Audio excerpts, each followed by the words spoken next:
광야 같은 한국 사회, 나침반은 있는가? 앤드 한여진. 사람 속으로 이은철 목사가 전하는 치유와 회복의 길.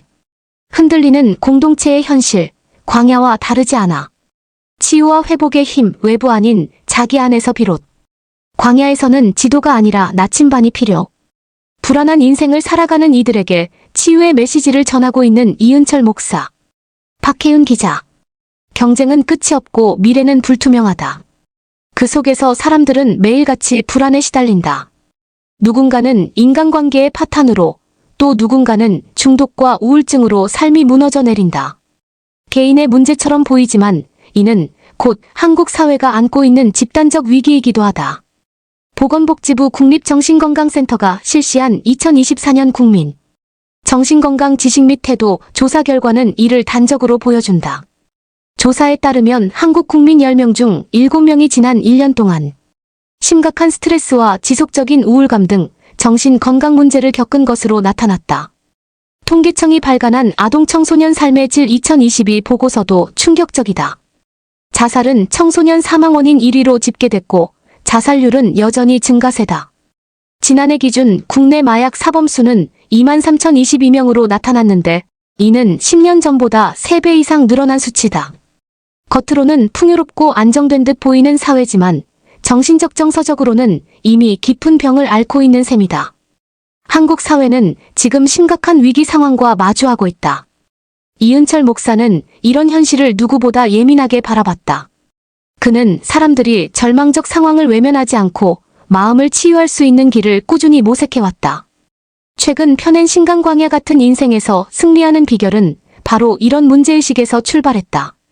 목회와 심리상담학 연구를 통해 얻은 통찰을 집대성한 이 책은 개인의 삶을 넘어 한국 사회가 나아가야 할 치유와 회복의 방향까지 제시한다. 이 목사는 개인의 인생, 나아가 한국 사회를 광야에 비유한다. 풍요로워 보이지만 길을 잃고 헤매는 사람들, 흔들리는 공동체의 현실은 광야와 다르지 않다는 것이다.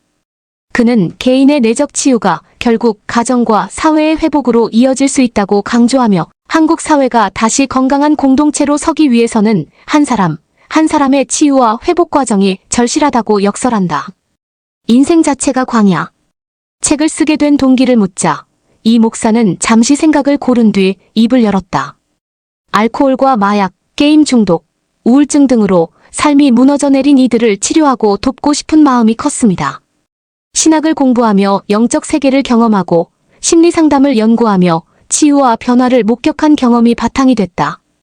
그는 이런 통찰을 더 많은 사람과 나누고자 집필을 결심했다. 이 목사는 인생을 외롭고 불안한 광야에 비유했다. 바람이 불 때마다 길이 사라지는 광야처럼 사람들은 갈 바를 몰라 방황한다는 것이다. 불안하고 두렵고 어디로 가야 할지 알 수 없는 현실이 곧 광야 같은 인생이라는 그의 설명이다. 사람들이 왜 그렇게 불안 속에 사는지 묻자 그는 단호하게 목적의식의 부재라고 대답했다. 이 목사는 심리학적으로 불안에는 실존적 불안, 존재적 불안, 내세에 대한 불안이 있지만 더 근본적인 이유는 삶의 목적의식이 없기 때문이다며 내가 왜 살아야 하는지, 무엇을 위해 존재하는지 모르면 미래가 보이지 않아 결국 불안할 수밖에 없다고 말했다. 그는 103세 현역 의사로 활동하는 글래디스 맥게리의 사례를 언급하며 목적의식의 중요성을 강조했다. 맥게리는 미국 애리조나에서 여전히 환자를 돌보며 강연과 저술 활동을 이어가고 있는데 자신의 장수와 건강 비결을 분명한 삶의 목적에서 찾는다. 실제로 그는 목적의식을 가진 사람은 정신적 육체적으로 더 건강하다는 메시지를 일관되게 전해왔다. 이 목사는 이 사례를 언급하며 목적을 잃은 사람은 쉽게 흔들리지만 분명한 목적을 가진 사람은 고난 속에서도 방향을 잃지 않는다고 강조했다. 치유의 시작, 자기 사랑. 영혼 정신 육체 치유의 해법을 담은 광야 같은 인생에서 승리하는 비결. 동아일보. 이 목사는 치유의 핵심을 자기를 사랑하는 것이라고 정의했다. 그는 많은 사람이 끝없는 비교 속에서 열등감에 빠지지만 자신을 진심으로 사랑하는 사람은 흔들리지 않는다며 진정한 자기 사랑이야말로 열등감을 극복하는 힘이라고 강조했다. 이어 한국인의 정서인 정과 한을 언급하며 정이 거부될 때 그것이 곧 병으로 이어진다고 지적했다. 정이 받아들여지지 않으면 한으로 쌓이고 결국 사람을 병들게 한다는 것이다. 그는 자기 자신을 있는 그대로 받아들일 때만 불안을 떨치고 건강한 삶을 살 수 있다고 말했다. 또한 그는 미국에서 상담학을 공부하던 시절의 경험을 들며 심리 상담만으로는 치유가 지속되기 어렵다는 점을 강조했다. 인간은 영적 존재이기에 영적 차원을 다루지 않으면 근본적 회복은 불가능하다는 것이다. 그 때문에 그는 치유와 회복의 힘은 외부가 아닌 자기 안에서 비롯된다고 보았다. 대화는 자연스럽게 책 이야기로 이어졌다. 이 목사는 광야 같은 인생에서 승리하는 비결은 영혼, 정신, 육체를 통합적으로 치유하는 방법을 제시하고 있다며 독자들이 자신을 스스로 진단하고 회복의 길을 찾을 수 있도록 책의 각 장에는 스스로 점검할 수 있는 진단표를 담았다고 설명했다. 인생 나침반 찾아야. 이야기는 다시 오늘을 살아가는 태도로 이어졌다. 이 목사는 광야에는 길이 없고 어제의 길도 오늘은 사라진다며 따라서 광야에서는 지도가 아니라 나침반이 필요하다고 말했다.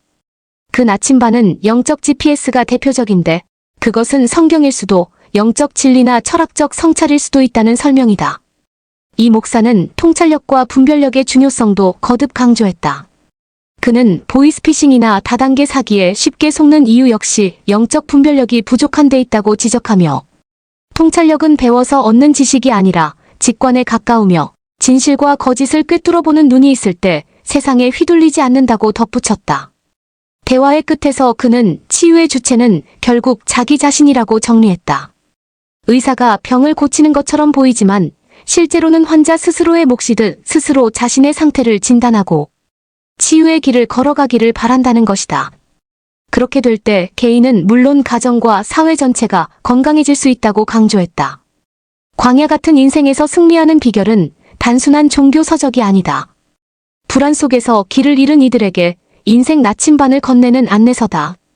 이은철 목사는 말한다. 나침반을 붙잡은 사람은 길 없는 광야에서도 흔들리지 않는다.